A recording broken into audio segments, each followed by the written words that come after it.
This is the lightning round of question box science. We'll do this again. I'll have more time to go into greater detail with other questions.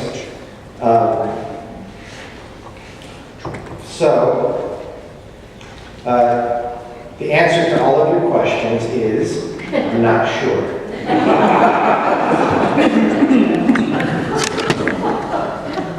Just being honest. One person asks about sabbatical and how in academia paid sabbaticals are afterwards the academicians will make a report, and will I be making a report to the sabbatical?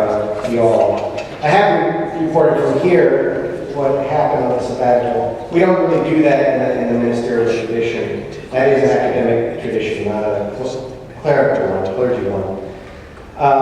And it would be a very boring report. It would be very boring. I intended to write a book. I did not write a book. That was my second intention. My first intention I kind of accomplished, and that was just to set things down. That was a little bit more difficult because I was coming back every other month for the most part. But towards the end, I got better at it, and that did feel good. So that I think coming back from sabbatical, I did feel more refreshed and had some more perspective to bring to ministry.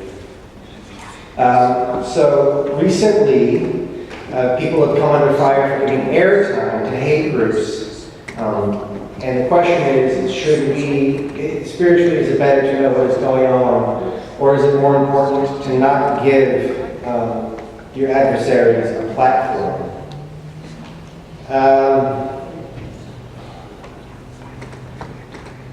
This one I'm really not sure about, but I think you set up a system as best as you can, and then you try to trust the system.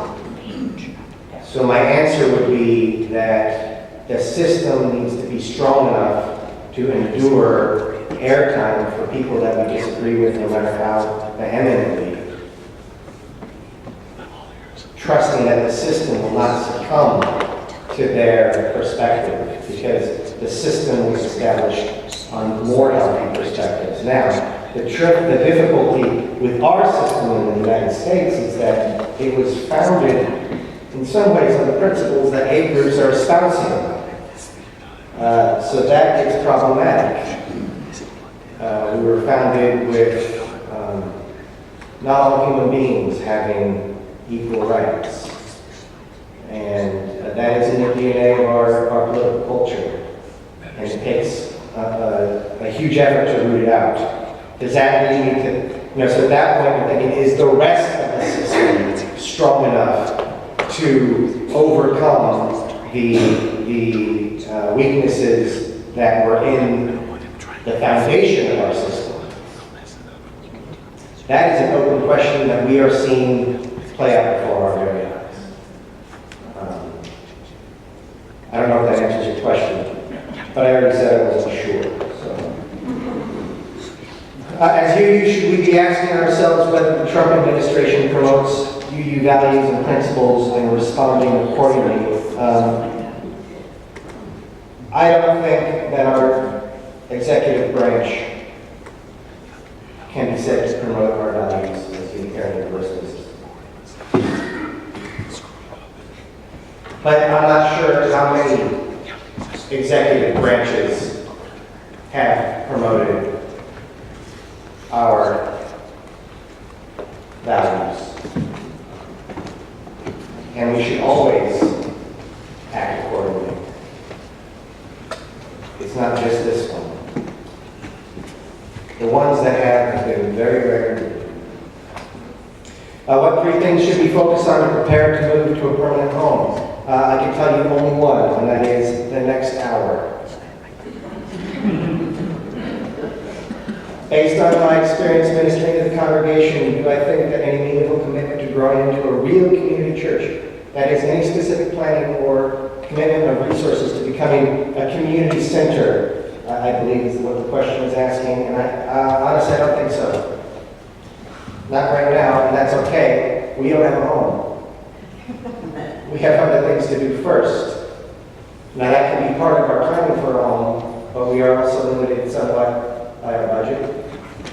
And then we're only limited by our imagination. But right now, a lot of energy is being gobbled up by thinking about what comes next for us spatially. And I think that this question should be never far from us, but will be more relevant in 2 years. What can we do to something practice, to bring into practice more multicultural, multiracial elements? That's a good question. It's a tricky question because we have to walk this tightrope with us being, predominantly a white upper class, a white middle upper class congregation. We need to walk the tightrope of appropriation and appropriateness, and balance that with giving voice to other perspectives and multicultural perspectives. And it is kind of a chicken and egg type of a question.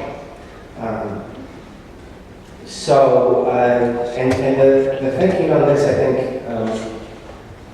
my thinking on this is not advanced, and I'm sort of following on the coattails of others as they think, and I'm listening to wiser voices than my own.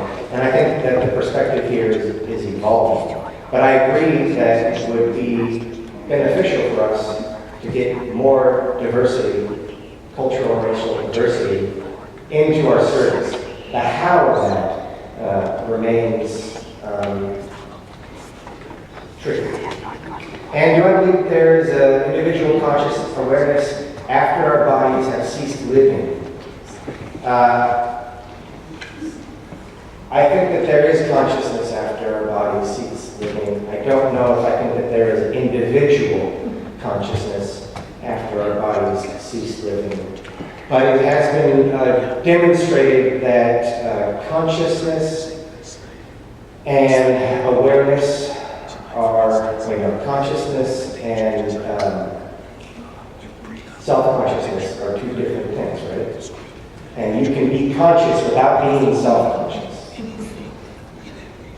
You guys know that intuitively, if I put it that way. It's demonstrated scientifically as well. So that would lead me to believe that consciousness does not need self-awareness to exist. And my personal belief is that after we die, our consciousness integrates into a larger consciousness. And then we don't have to wait till we die. We can get there through other means as well. Some of them are even legal and non-lethal. So you could explore that. And I know some of you have on your own time. So that's it. That was the lightning round. If you have any follow-up questions to my answers to your questions, that's called conversation, and I welcome it, as always. I've buried my order of service under a pile of paper. What's our final name today? It is 101. 101. Unitarian Universalism 101. Please rise and bow your spirit. And after this song, are we just staying in this room? So after the song, you can sit your body and your spirit up and down. We want you and your body and your spirit to move to the center room because we will be projecting some images and information here. Jesus' left hand. So please rise your body and your spirit. This is our final